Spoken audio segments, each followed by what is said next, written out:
When my wife, Emily, said those words to me, I felt something inside me snap.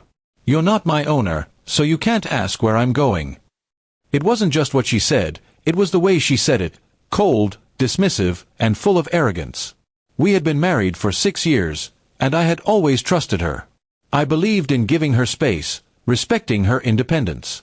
But lately, she had been going out late, dressing differently, and hiding her phone. When I asked where she was going, that's when she threw those words at me. For a few days, I tried to brush it off. Maybe she was just stressed. Maybe I was overthinking. But something in my gut told me there was more to it. She started spending hours on her phone, leaving it face down on the table. Her work hours suddenly stretched until midnight, even though she used to be home by 7.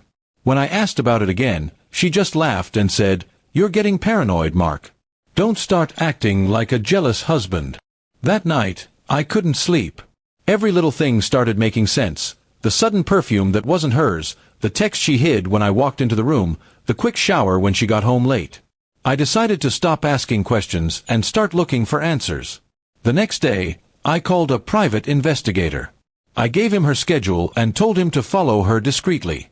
3 days later, the investigator called me.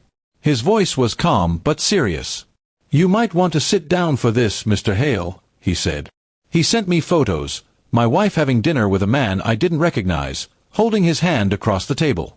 Then another photo, both of them walking into a hotel together. My hands shook as I scrolled through them.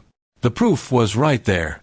The woman who said I had no right to ask where she was going was sneaking off to cheat.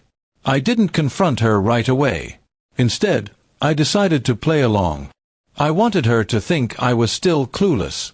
That evening, I greeted her warmly when she got home. She acted normal, kissed me on the cheek, and said she was exhausted from work.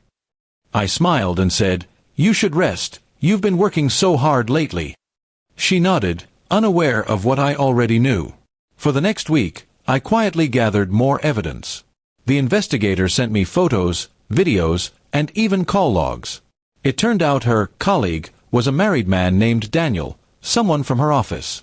They had been seeing each other for almost 3 months. I could have confronted her then, but I wanted to make sure her lies had nowhere to hide. When I had enough proof, I decided it was time to act. I invited her parents, her sister, and a few close friends for dinner. I told them it was a surprise for Emily's recent promotion. She loved attention, so she agreed happily. She even dressed up, smiling proudly as she walked into the dining room, completely unaware of what was coming. Halfway through dinner, I stood up and cleared my throat. "Before we celebrate," I said, "I think it's only fair that we talk about honesty in a marriage." Emily frowned, confused. Then I connected my phone to the TV and played a short video, the footage of her and Daniel walking into the hotel together. The room fell silent. Her mother gasped. Her sister covered her mouth. Emily froze, eyes wide, color draining from her face. "Do you still think I'm not allowed to ask where you're going?" I asked quietly. She didn't respond. Tears welled up in her eyes, and she began stammering excuses. "It's not what it looks like, Mark." But it was too late. Everyone had seen the truth.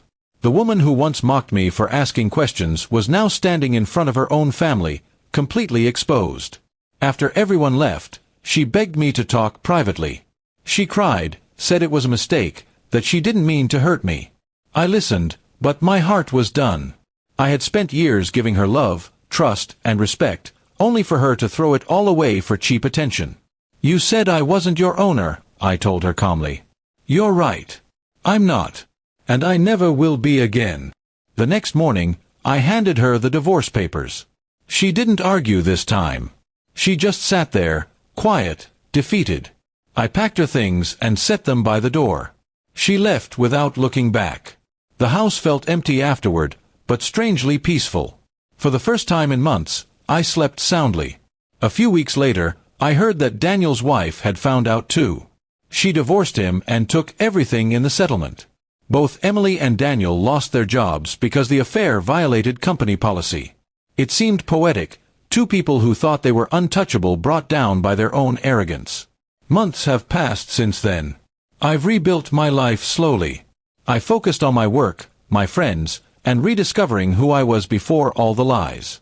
Sometimes, I still remember her words, "You're not my owner." She was right, but she forgot something important. I wasn't her owner, but I was her husband.